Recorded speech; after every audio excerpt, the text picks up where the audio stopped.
Welcome back. In this segment, we're going to discuss Jay's involvement with 350 Mass of Greater Lowell. Is that the name of the organization?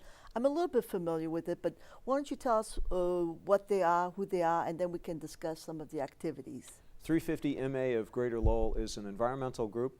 It's a node or a small subgroup of 350 MA, which is a environmental project that's headed up in the state. It's a statewide program. It's an offshoot of 350.org, which is Bill McKibben's international environmental group. What all of these groups are all about is communication, awareness building, and activity centered on dealing with our climate issues that we have, particularly the rising global temperature that's resulting in storms like we saw this weekend in the Philippines.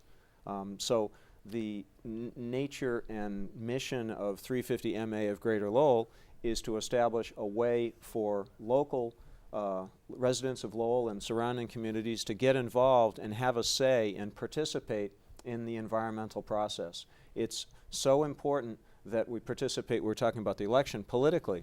Well, we also need to include in the political discussion the environmental issues that are so important because they affect all of us. In Lowell, what would be the major environmental issues? What happens to the river? I think that's a huge issue, absolutely. The rising river, we've seen how many 100-year storms in the last 10 years? At least 2 that I know of. It's very important, and it's a public safety issue. But it's an economic issue. It's an economic issue. It's a economic justice issue. There are no areas of any of our lives that are not touched in a very deep and dramatic way by the climate crisis. So what can Lowell do? Because this is it's a global issue. You know, it's something that happens in China is going to impact us. What can somebody in Lowell do if the neighboring, if in China, let's say, I mean, the poor people in the Philippines did not cause this hurricane that came their way. Right. It's a global issue. So what can somebody in Lowell do? Well, it's like Tip O'Neill said, right? All politics is local. All environmental action is local. You have an opportunity through your actions every day of every week to participate and enlarge the discussion around the environment. If we simply wait for it to go away, we're going to be sadly disappointed. I think we have a responsibility as well as an opportunity to get involved, participate, and be heard. Has the city done anything the past few years that you would say, you know, is putting us on the right track? Have we done anything that you're saying is a good move? Absolutely. I think the city of Lowell is positioned perfectly to have an impact in the entire Merrimack Valley, if not the state, as an environmental leader. The city set up the Green Building Commission 4 or 5 years ago. That was an offshoot of Dave Turcotte's program at UMass, and that has done very, very well. There's an awards program. Why don't you explain a little bit what the Green Building Commission does? Sure. There might be some confusion with the historic board, so Absolutely. why don't you explain it? It's a public commission. It's city manager appointed. It consists of 12 members, 12 commissioners whose responsibility and mission is to basically educate and provide awareness, similar to the way I was speaking about 350 MA of Greater Lowell, similar to that in terms of a public organization that's dedicated to making our city a more sustainable, more livable place. I know one of the things they do is award every year, I think one to private and one to a public building, some That's kind right. of saying, okay, you've reached a standard that we're satisfied with.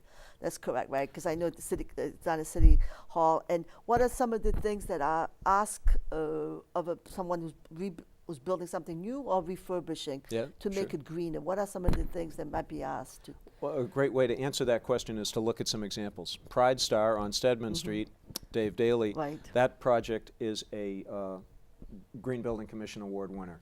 That's a new project, and there was a lot of sustainability initiatives, including better insulation, better heating systems, a very effective solar energy electricity system. There's a lot of initiatives and actions that they took in that building. But you also take the oldest and most historic LEED certified green building in the country that UTEC is responsible for on Hurd Street. They did a wonderful job there. So you can do sustainable initiatives with both brand new and very, very old buildings. And the Green Building Commission, part of its mission is to see that that happens.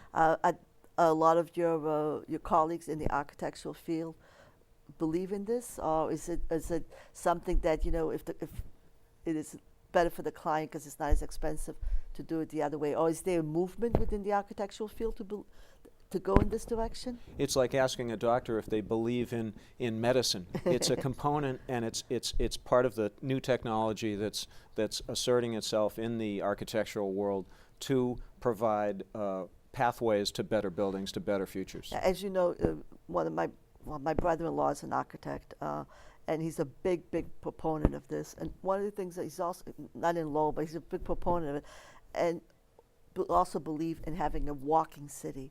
He said to me, on and on, walking city are very important to the environment instead of everybody getting into a car.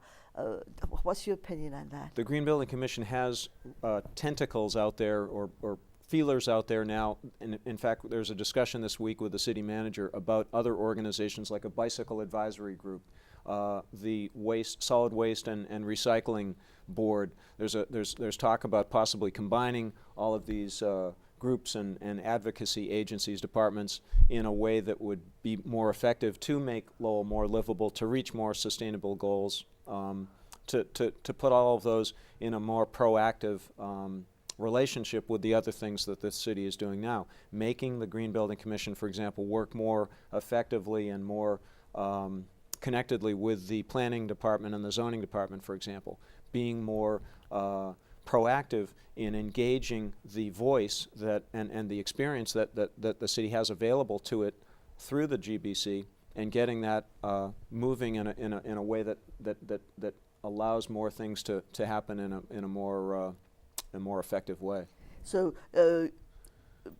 you're saying that the city itself is trying to coordinate some of these different aspects, so it would, in effect, maybe walking or the bicycles or recycling, which one thing I have to say, the recycling movement has really taken off in Lowell. I remember when very few people recycle. Now you drive through the city and you have those green buckets out there along with the purple trash cans. Granted, we can do much better, but I do see more recycling. One of the things that it goes back to our earlier discussion is the trash and people just dumping.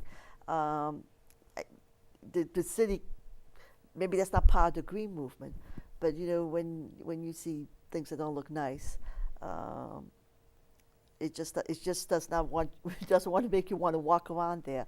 But one of the issues that you and I had an earlier discussion on is the lack of open space in Lowell. How does that impact the environment? The lack of, we have parks, but even the parks that we have sometimes don't even have grass. Well, we have almost 80 parks. I think we actually probably do have 80 at this Yes. point. And Tom Belgard and his group have done a phenomenal job.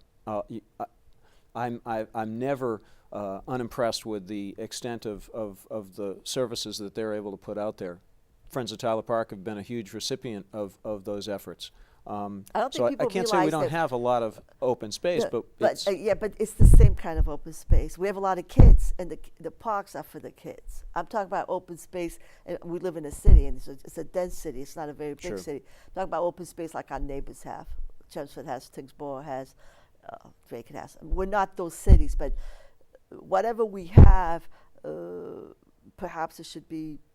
Actually, no, I take that back, because the esplanade along the waterway, that has Sure. been developed properly for both sides for open space. you've got to get people involved. It goes back to the same things that we were mentioning earlier. If people don't feel invested in those public spaces, they're not going to take care of them, and you're going to have the litter issue. You're going to have the trash. But conversely, we have groups in the city like the canal water cleaners.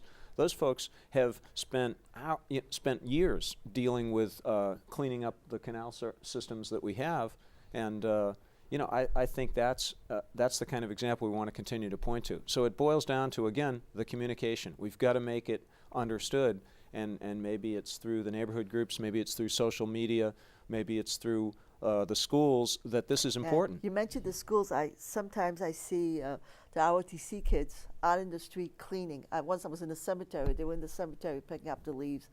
So maybe through the schools, the same way we're emphasizing civic participation, everybody, you got to keep your area clean. But going back to 350 MA Gray Lowell, is that a nonprofit? Is that how? Yes. Yes. Yeah, and it's an organization that's open to all. I'm strongly encouraging all of the friends that I have and the people that I come across that I feel have a stake in Lowell to get involved, because it is our only environment. We only have one shot to do it right.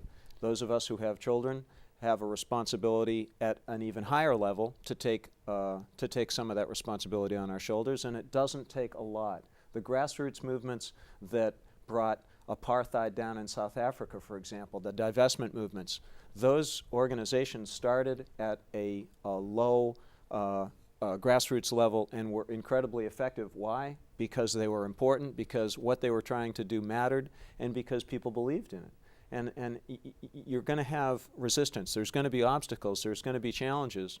So if we get involved and our voices are heard, if we make our voices heard, we can achieve change. So I'm encouraging people to attend a meeting Tuesday night.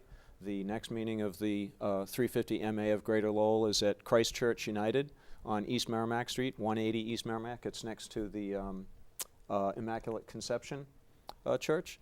And at 7 o'clock, Reverend Lovett and a number of other volunteers, including myself, will show up, and we're going to talk about a divestment motion that we're advocating with the city. We've spoken to city council candidates about it and got a very strongly positive response. So you want to explain a little bit about what the motion is about? City of Providence, Rhode Island, the city of Berkeley, California, both passed similar ordinances. And it requires a city council, in our case, to establish a motion that would prohibit the city from making future investments in fossil fuel companies. We currently don't have any investments, so it would be a largely symbolic vote, but that would make it that much easier. And we would be able to hold our mantle as the environmental leader of the Merrimack Valley up high to the communities around us, similar to the way that we did when we were established as a green community, and we received over $500,000 from the state. We can establish ourselves similarly as a leader in the environmental area and start to make progress by passing that motion. So your group will help draft this motion, and hopefully you'll have a sponsor. There is language already drafted by the state. And there are other nodes of 350 MA that are doing similar strategies, talking about this. There's talk at UMass Amherst to get that same language in place in the university system. So it's a movement of the future for the future, and it's a situation that we are strongly embracing at a grassroots level. We need people to show up. We need people to be counted.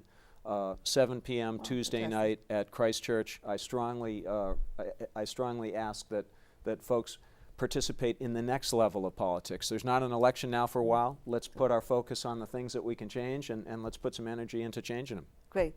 Thank you, Jay. Thank you very much, everyone.